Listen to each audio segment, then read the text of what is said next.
Some countries are blessed with oil, others have gold.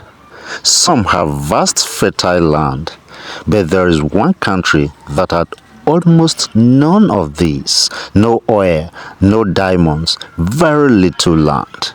It even had to import much of its drinking water. Yet today, it is one of the richest, safest, cleanest and most respected countries in the world. How did this happen? In August 1965, Singapore became an independent nation after separating from Malaysia. It was a small island of about 2 million people, facing high unemployment, poor housing, ethnic tensions, and an uncertain future. Many observers doubted that the new country could survive on its own. Its first Prime Minister, Lee Kuan Yew, knew that Singapore could not depend on natural resources because it had virtually none. Instead, he asked a different question: what do we have? The answer was simple: people. If Singapore could educate its people, build strong institutions, attract investment, and maintain public trust, it could compete with any nation. That idea changed everything. The government invested heavily in education and skills so that Singapore could meet the needs of modern industries. It established the Economic Development Board to attract international companies, promoted industrialization, and created a stable environment for businesses. Over time, multinational firms invested heavily, creating jobs and expanding exports.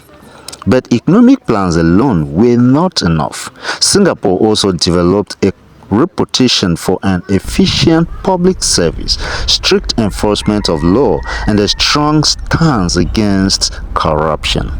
Whether one agrees with every aspect of its governance model or not, many analysts agree that predictable institutions, disciplined administration, and long-term planning became central to its transformation. The results were remarkable.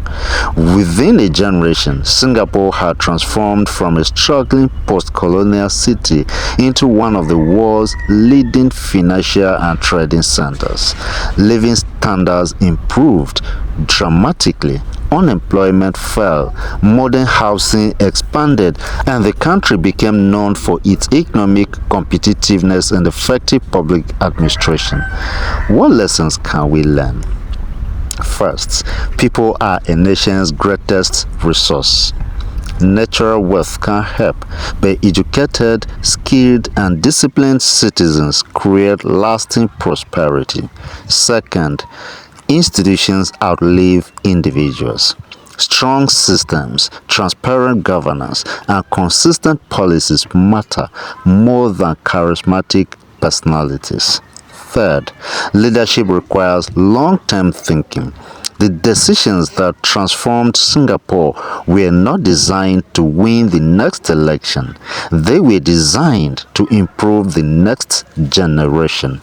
Fourth, development begins with changing mindsets. A country does not become prosperous simply by wishing for prosperity. It requires learning, planning, discipline, innovation, and collective effort.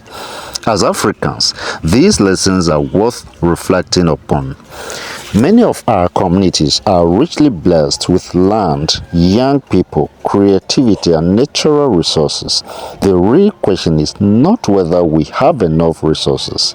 The question is whether we are developing our people, strengthening our institutions, and preparing our communities for the future.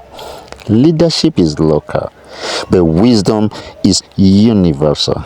This story happened elsewhere, but its lesson belongs to every community. This is The Representative. Thank you for watching this story.